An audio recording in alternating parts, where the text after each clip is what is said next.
Hello, Market Irish Football Fan TV. We are delighted to be here in Talcott Park with none other than Republic of Ireland International and Birmingham City Women's player, Jamie Finn. Jamie, firstly, thanks for taking the time out of your busy schedule for giving us some time. No problem. It's always nice to be back in Talcott. Yeah, it's the home of the Reds. I suppose, yeah, look, we're kind of getting close enough now to the World Cup. The season's ended. We'll come to the season and we'll come to the World Cup kind of towards the end, but I suppose just to start off with, to get us into it, talk us through kind of your footballing journey. When did you start getting into football? You know, who did you support growing up? Who was your favourite player? That type of thing. Yeah, I started pretty early. I started when I was 5, up at the local team, Swords Manor. So I played in the academy there for years. Really, really young. My sister actually played first, and yeah, I just went up to watch one game and yeah, I liked the look of it. So yeah, I started when I was 5, and then when I was younger, I supported Liverpool as well. One of my all have our problems. Yeah, one of my favourite players then was Steven Gerrard. Yeah, I really looked up to him, and yeah, I think he was great. As a kid, did you play as a midfielder then, like Gerrard? Although you can't play numerous positions like him, but was that where you started? Yeah, I think originally I started midfield, but yeah, like now I played everywhere when I was younger, so I think that kind of brought that into my career now. Played everywhere. So he was obviously your football inspiration. I mean, he was one of those players who literally dragged Liverpool 2 trophies and stuff like that, almost single-handedly at times. Yeah, absolutely. I loved watching him playing, and when I was younger, I had number 8 Gerrard on the back of the jersey and all. Yeah, so really enjoyed watching him. So talk us through then, I suppose, from that period of your 5. How old was your sister in comparison to you? She's 4 years older, so. Oh, okay. And were you mixing in with her mates and stuff like that? Well, I was playing Gaelic as well at that time, and like I would go to her games and they would see me kind of play on the sideline, and they were like, does she want to play? And sometimes I think they'd invite her for me to play. Don't tell her that. I know, yeah, but she'll know now. Yeah. But yeah, no, she played, and yeah, I think that's kind of what got me into both, really. Yeah, and so that what age then were you starting to come in and actually play football? And was it Swords Manor was your first team? Yeah, it was Swords Manor. So I started with the academy there, and then through the age groups, I think it was like under 8 maybe. Then started all the way up, and then obviously it comes to a stage where you can't kind of play with the boys team. I think that was 13 at that stage, but really enjoyed playing with the boys. When they kind of seen me come up at the start, they were a bit like, oh, maybe she won't be any use, but I think when they see me play, they all wanted me on their team. So yeah, really enjoyed playing with the boys, and then when I was 13, had to move then to a girls team. I think the same thing was happened with Katie Taylor. We were all laughing at her, came up until she fired in a few slight tackles, and all of a sudden they wanted her on their team as well. So I suppose from your journey then at 13, was there a period where you kind of went out of the game, or was it always just solely football? You mentioned Gaelic. Yeah, at some stage I played both, and then I think I really steered towards football. I thought there was more opportunities in football, and I always had a dream of playing for Ireland, so I think that's what kind of steered me towards that more so. At the time though, you know, women's football was not that big at that time, as obviously it is now, and you're kind of trailblazers in that sense, and we'll come to that, but did you ever envision, you know, you're playing for Ireland and it was going to be a big thing then? Because I don't take that as a derogatory term, but it just wasn't seen as a big thing at the time. And I suppose women's football, you mentioned Steven Gerrard, but there wasn't really that player who you kind of go, I want to be, you know, her. Where obviously you're giving kids that opportunity now. Yeah, absolutely. Like as you said, there wasn't that forefront of say a player or a team that we could kind of look up to. And I think that's so important now that we're that, and we're players that, yeah, I played for Shells, played for Swords Manor, and now I play professional. So I think for us that's such a good thing to have and kind of improve on, as well as the years go on, to be role models for younger girls playing football. As well though, you mentioned there about being a professional player, that also wasn't really seen as a I suppose a major career back then either, you know, so to be able to do it now must be an amazing feeling. Yeah, absolutely. I think I always kind of wanted to play professional, and as I said, there wasn't that kind of clear pathway to that, but I think it just came back to me loving playing football, and I always wanted to play football as my job, so thankfully I can. Class. Well, talk us through the journey then, I suppose, from after that 13-year-old to, you know, I suppose coming through the ranks, and then kind of, I suppose, becoming a professional, playing here at Shells and stuff like that up to that point. Yeah, so when I moved from Swords Manor, I went to Shelbourne. I stayed there for a couple of years, and then obviously moved to Raheny to play in the Women's National League. And then they... So that Raheny team, sorry to cut you off, they had a lot of good players. Yeah, that was Katie, yeah. A lot of them played for them, for Raheny, played with them. And then obviously Raheny and Shelbourne merged together. So I was back at Shells, back in red. And then from there, yeah, played in the Women's National League. Really enjoyed my time in the league as well. And then from there, I got my move to Birmingham. Yeah, because the time you were at Shells was very successful. Yeah. I suppose towards the back end when we were leaving. I think, did you leave halfway through the season? I think yeah, it was, midway through. Yeah. I remember speaking to you because you weren't long gone. Yeah. You were on international duty. And I think was that then around that time you were starting to kind of get a bit of international recognition. Yeah, so I got my debut in 2019 now, under Vera. Yeah, like it was difficult to leave Shells, leave Shells at any time, but during a season it's always difficult to do that. But I worked so hard to get to that point, and when an opportunity comes to play at that stage in the WSL, I just couldn't turn it down. Just looking, like, obviously here in Talca, but looking at the standard and things are improving at the time. Like we just spoke there about kind of professionalism and stuff like that. Probably, I think even when you were making your way through, it probably wasn't there to a standard where it's slightly getting there now. You got TG Carr covering games, RT are trying to do as much coverage for the national team's games as they should be. But it's becoming more and more out there. It's giving people a chance to see it. And I think that's then giving, like, even I was here, Heather O'Reilly, when she signed for Shells, that was a huge day as well, just in terms of eyes on the league and stuff like that. So how do you kind of look at it now since you've left, and in that period of how much it's grown over, I suppose, the last, I'd say 6-7 years? Yeah, absolutely. Yeah, it's grown. Even when I was in it, you could see the changes, and you could see the growth. But I think since I've left, it's been even more. And I think it's important to grow the league. Obviously, it's going to be a slow process, but I think if it's going in that forward direction, it's always going to be a positive for the league and the players in the league as well. Yeah, because this obviously you were one of few that were getting into the national team, being here and playing in the Women's National League for Shells at the time. But I think that there is kind of not really, like, Anya's been constantly in and out there. You've been a P-mount and stuff like that. Then with yourself, and there's been other players there, Ellen Malloy and stuff like that. So there's good players there, and I think at this stage, even kind of leading up to the World Cup, I think everybody's kind of looking over their shoulder, going, someone else could come in here.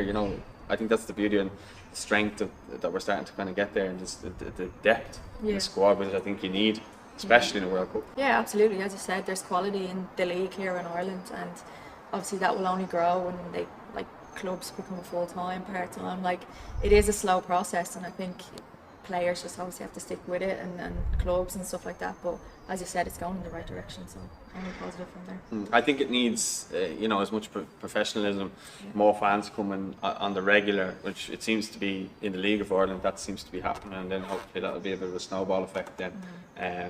Obviously, if our teams do start doing well in Europe and stuff like that would obviously help as well, in terms of getting more bums and seats and people to games, because effectively that's what it needs here, not just in women's but in men's as well, in terms of the League of Ireland as a whole. I think if we can convert some of those maybe Premier League fans into League of Ireland fans, and then some of those League of Ireland fans into women's national teams, and then it's kind of everyone grows together, that would be amazing, I think. Yeah, absolutely. As you said there, with RTE and TG Carr covering some of the games as well, that's massive. To see that on TV, and it comes back to obviously being role models and stuff like that for younger kids to look up to, and then obviously if you're playing, to get coverage, so it's been brilliant. And then you've got the sponsors that come in, the likes of Barclays, the likes of Sky, just to name a couple, who are massive, and they would be known nationwide and worldwide, I would say too. Yeah, they've been brilliant since they came in as well, with the national team, Sky and Cadbury. They've been amazing, the campaigns they've put on as well, the coverage around the city, around Ireland has been amazing. Yeah, so that's been brilliant to see. I just before we get into the World Cup and the I suppose the campaign there this season, Birmingham narrowly missing out on promotion. A good season overall, though, you would say, but maybe just didn't get over the line, unfortunately. Yeah, we missed out by a point. It's only one team that obviously gets promoted, but I think it was a very positive season for the team. And then personally as well, I started every game, which is obviously, as a player, you want to go into the season playing every minute, starting every game. So for me, I think that was what I wanted at the start, and I've scored 2 goals and assisted a few. So I think that's what I wanted to add to my game as well. So yeah, personally it's been a good season, but yeah, unfortunately missed out. That's your second season there, is it? The first full season? Yeah. Yeah, so how, the settling in process, you've got Lucy Quinn there, Louise Quinn, yourself, Harry Scott, is it? Harriet, yeah. Yeah. You got you all there? Eleanor as well. Yeah, sorry, Eleanor. Ryan Doyle? Yeah. Yeah, sorry about that. There's loads of us.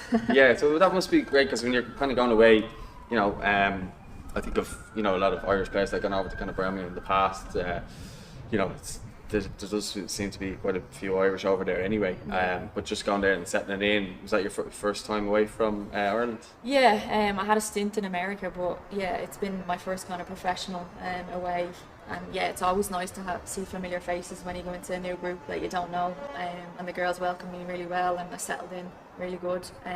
Obviously last year was a difficult season, like we were in one of the best leagues probably around in the WSL, and it was tough every game, but I think that gave me a lot of experience in the game and within myself. So yeah, I think this year was a big change from that. Obviously last year we were without the ball for a lot of the time defending, and then this year was total switch. So it's obviously a difference in transition to be on the ball, but I think we handled it well, and obviously it came down to 1 point. I think that's maybe where similarities come in with the Irish team. Even though we have good players, but a lot of our games we're kind of going in as the underdog, which is an Irish trait in general, But I think that's kind of similar to how we set up. So that was probably an easy transition. Maybe not obviously this season, but the season before. How was the jump from Women's National League to the Women's Super League? Yeah, the Women's Super League, as I said, it's one of the best leagues around. So that jump was a big jump, but obviously one that I wanted to kind of push myself in. And last season, it was tough, but I think for me, training wise and stuff, I adapted well. And obviously I played a lot of the games last season as well. But yeah, I really enjoyed it on this season too. I think you would have been helped as well, the fact that you were playing internationally as well before going over. That probably would have helped you just a bit, because a lot of players that you're training with would have played at that level or higher. Yeah, definitely. As you said, in the national team we have a lot of players away in Europe, America and stuff, so it was good to get exposure to that going into my first professional season. Well, talk to me about the Irish team then. I was there that night in Scotland, we'll come to that in a sec, but just kind of the whole, what were the kind of highs for you throughout that campaign? Is there any standout moments for you? Well, obviously, as you said, the Scotland moment, but I think that Sweden game away. Katie scored, yeah. Yeah, it was 1-1, and I think that's around a year ago now, wasn't it? Yeah, it was maybe 1-0 up until, I forget, 70th, 80th minute or something. And yeah, we really put it up to them. I thought we played really, really well in that game. I think the Finland game as well set us up for what we achieved then in Scotland that night. Talk to me about the rise in attendances, and when you just go to Tallaght. I've been going to Tallaght Stadium since we started the channel, probably 2018. We started going to games regularly, but there's a real buzz about the team. The team are so likeable, but they relate so much to the fans as well, and I think it creates a real unity and bond when they come together. Yeah, absolutely. We love playing in Tallaght. I think it's a great stadium. It's very close, and I think that when teams come there, I don't think they like playing in Tallaght, because we have that bond with the fans, and you can hear them throughout the game. And then afterwards, obviously, we kind of pride ourselves on going over and interacting with the fans, because as you said, it comes back to being that role model. I think that's so important, to give back to the fans, that they give their time to come and watch us play. Yeah, well, I think that's what's huge, is that everybody sticks around to get their selfies with with their favourite players and stuff like that. And I think you see it a lot lately. There's videos going around on the internet. Arsenal players not signing stuff, and Leeds players not signing, just walking straight past fans, and it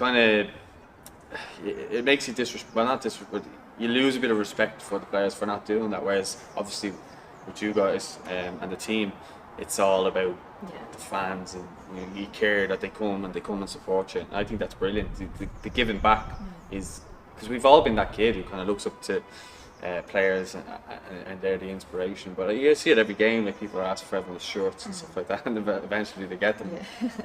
They're the moments that you want to see, because as I said, you go back to you being a kid and you want to meet your heroes and stuff like that. If Stephen Gerrard didn't address you'd be down and stuff. I don't know if he did or he didn't. No, haven't met him yet.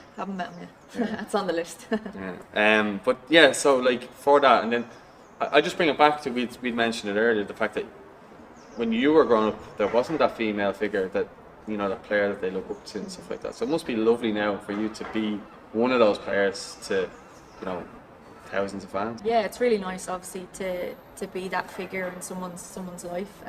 Because as you said, I didn't really have that like standout person that I could say, yeah, I looked up to that person, that player, female. But yeah, it's really important for us. And like as you said, after the games in Tala, we always go over and like just have a conversation with them, just talk to them. We're humans, so just have interactions. So yeah, it's really important that we do that and to have that strong relationship with them.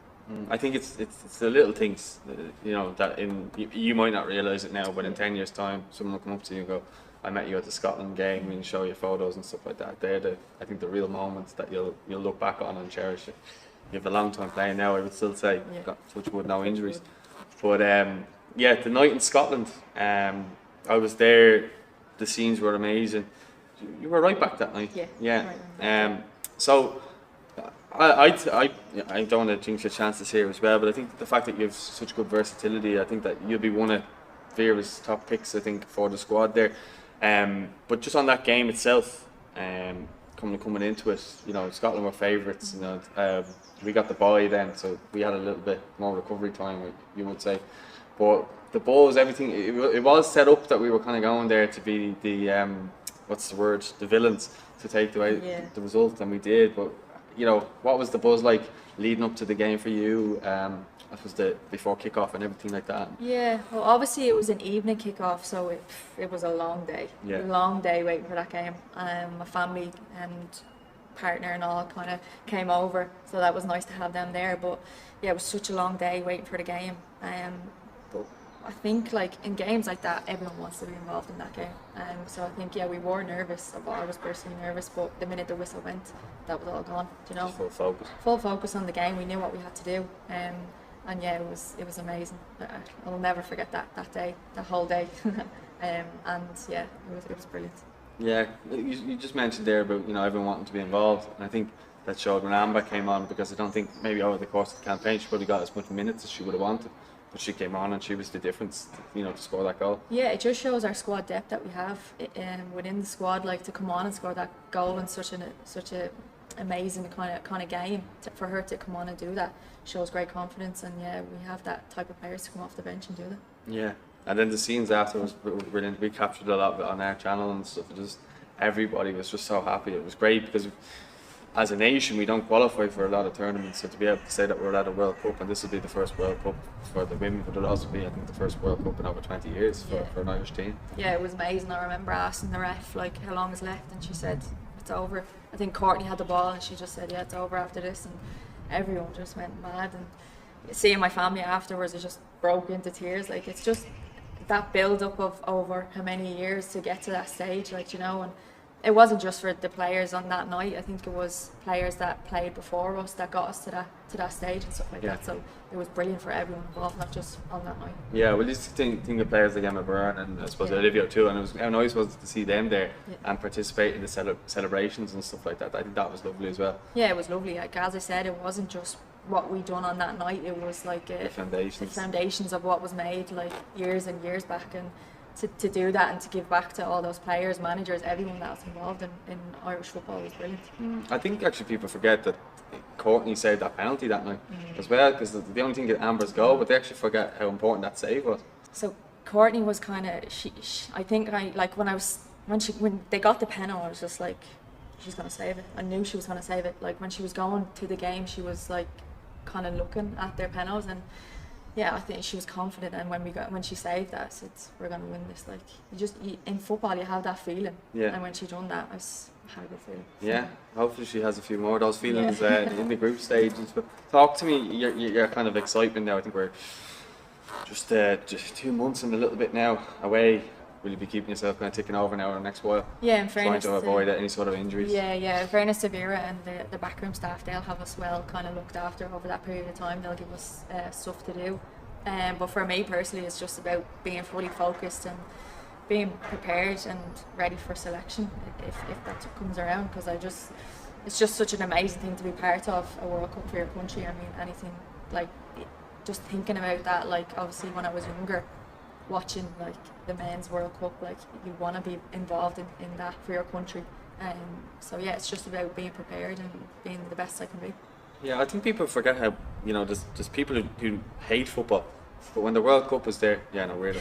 But when the World Cup's on, they will actually tune in and they will actually be excited about it because it's all knockout, country versus country.